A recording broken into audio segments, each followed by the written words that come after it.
Amen. So, magandang gabi po sa bawat isa. Purihin ng Diyos sa panibagong araw na pinagkaloob sa atin. At naniniwala po ako na mayroon pong biyaya ang Panginoon sa bawat isa. Amen? So, tayo po ay manalangin sa pagkakataong ito sa ating pagsisimula. Panginoon, salamat po sapagkat Ikaw ang Diyos na sa amin po ay patuloy na nagpapala. Salamat sa panibagong araw na ipinagkaloob mo sa amin para makapag-aral ng iyong mga salita. Pagpalain mo, Diyos, ang mga salita mo, maging yung aming communion na gagawin. Hayaan mo na maging pagpapala po sa bawat isa sa amin at tinihiling namin na malaya po kayong kumilos ayon sa inyong kaparaanan at ayon sa inyong kalooban. Salamat po, pagpalain mo ang bawat isang kasama ko ngayon, Panginoon, na nanonood at bawat naabot ng mga tinig na ito. Purihin po ang iyong pangalan, mahayag ka, Panginoon, sa isang espesyal na paraan. Salamat po, ito pong aming panalangin sa pangalan ni Jesus. Amen and amen. Okay po, so tayo ay patuloy na pinag-aaralan po natin yung tungkol sa pananampalataya.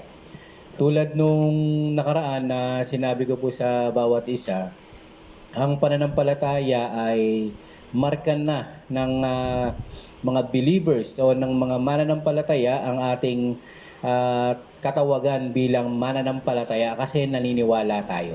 Amen? Okay, so ngayon ay pag-aaralan din natin kung paano nangyayari o paano nagaganap yung pananampalataya sa ating buhay. How faith works. Pwede bang sabihin natin, how faith works? How faith works. Ayan. So, ngayon, para po malaman natin kung paano nangyayari ito sa ating buhay, ay dapat malaman din natin yung prinsipyo ng pananampalataya. Sabihin po natin, prinsipyo. Ayan, pagdating sa pananampalataya, ang lagi po nating sinasabi dito, ang prinsipyo ng pananampalataya, Hebrews chapter 11, verse 1, ang sabi dito is, faith is being sure of what we hope for and certain of what we do not see. Okay?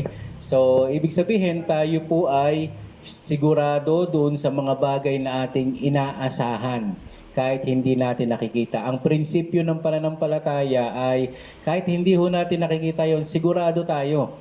Okay, sabihin natin, sigurado. Sigurado. Being sure of what we hope for.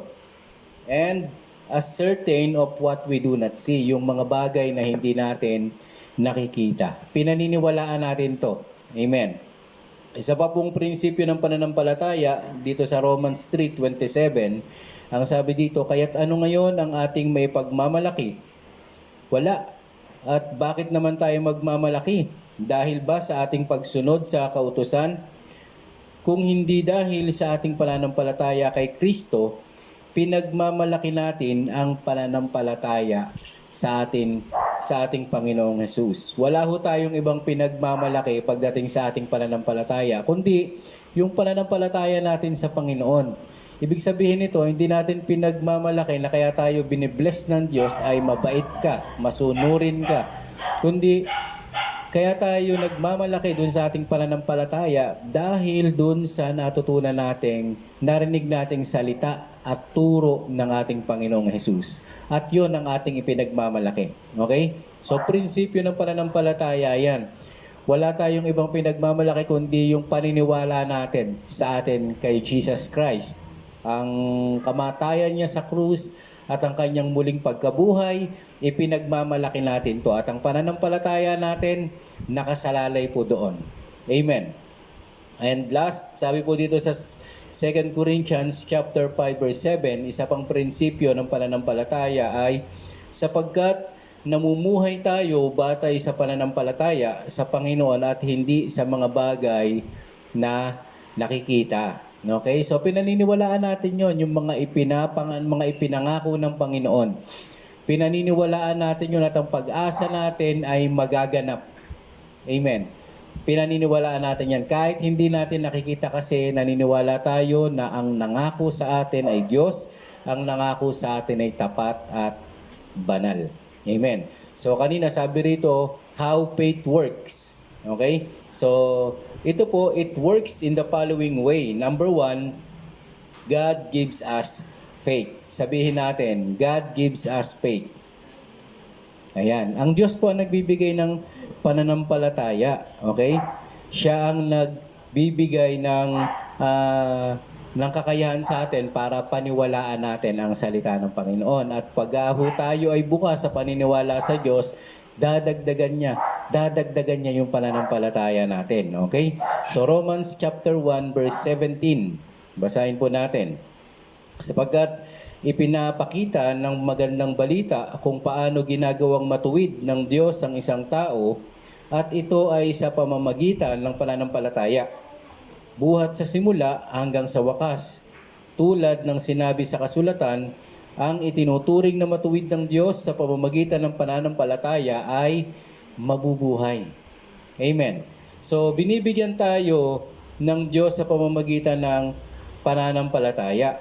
At kung tayo ay maniniwala, mananampalataya tayo ay mabubuhay. Ito ay pangako ng ating Panginoon. Ito po ay salita ng Diyos. Kaya hindi ho natin aalisin ang katotohanan na sinabi sa salita ng Panginoon. So kung ano yung sinasabi ng salita ng Panginoon, pinaniniwalaan po natin ito.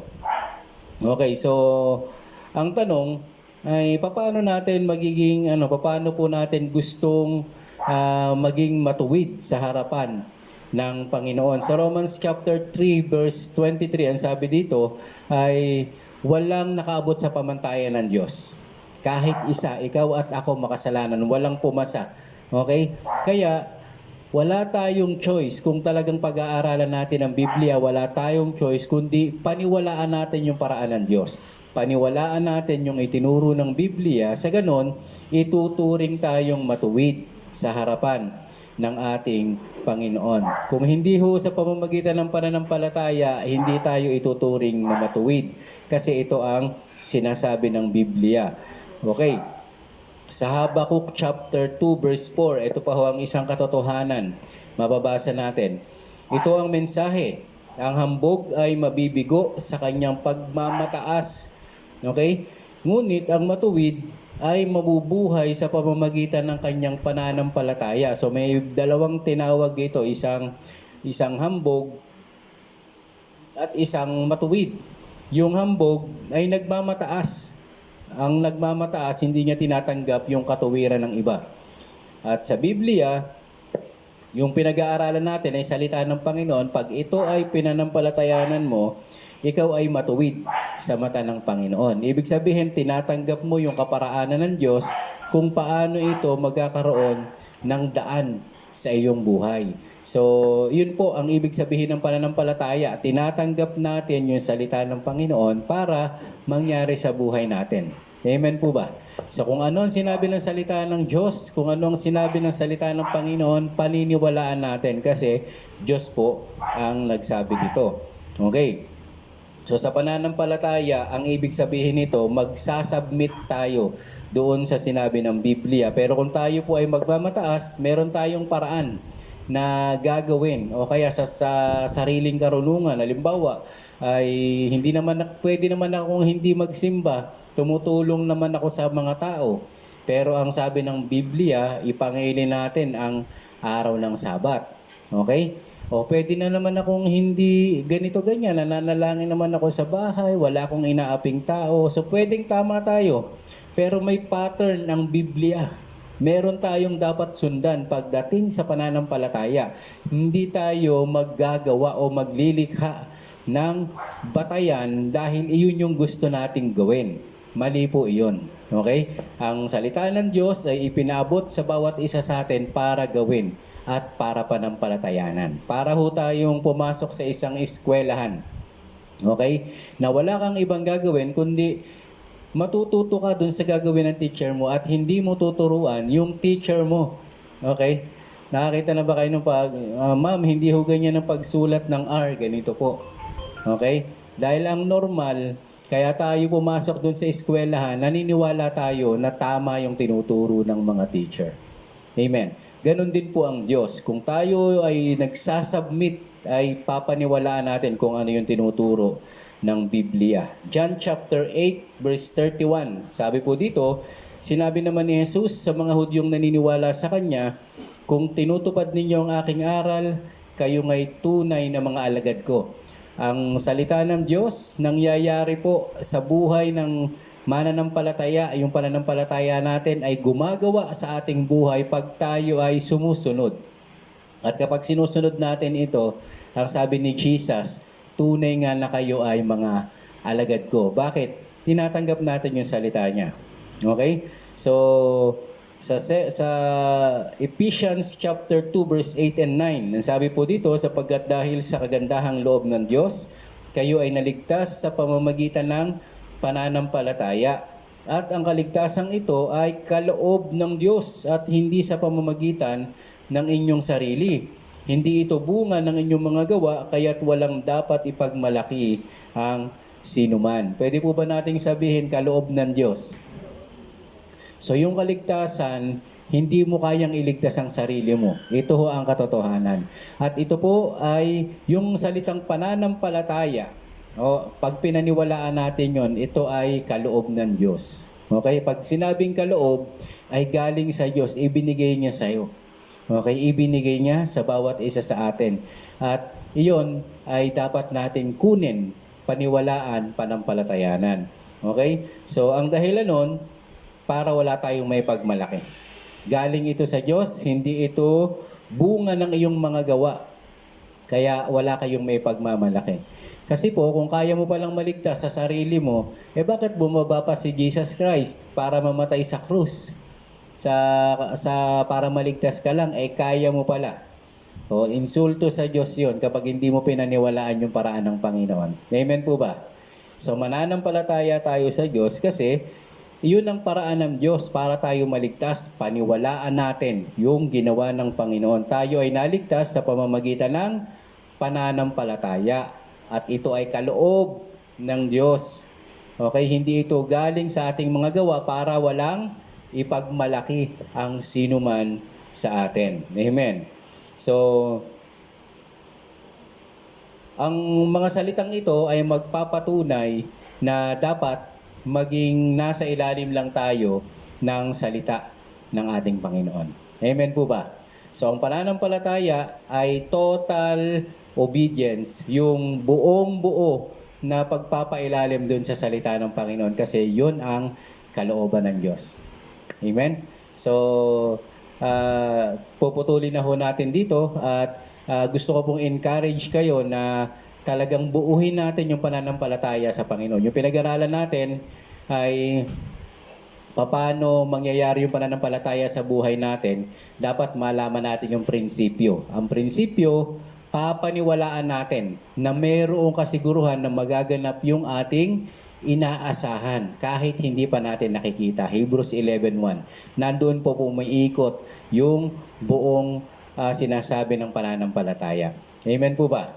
So ngayon po ay magre-renew tayo ng pananampalataya natin doon sa mga dati ng nananampalataya. Ngayon kung ngayon ka pa lang nananalangin ay ngayon ka pa lang tatanggap, ay hihilingin ko na sumabay ka sa prayer na ito para magsimula ka ng pananampalataya sa ating Panginoon. Amen. So gawin mo itong prayer na ito at gawin mong personal na panalangin para sa Diyos. Manalangin ho tayo. Panginoon, aming Diyos, kinikilala ko po na ako'y makasalanan. Patawarin niyo po ako kung hindi ko pinanampalatayanan ang iyong mga salita. Patawarin mo po ako sa lahat ng aking nagawa, naisip at nasabi. Salamat po sa Panginoong Hesus, sa kanyang kamatayan sa krus at muling pagkabuhay ay binayaran niya ang aking kasalanan at hindi na ako mapaparusahan sa apoy ng impyerno. Salamat po sa buhay na walang hanggan. Simula sa oras na ito, tinatanggap ko si Jesus bilang Panginoon at tagapagligtas ng aking buhay. Salamat po. Ito po ang aking panalangin sa pangalan ni Jesus. Amen and amen.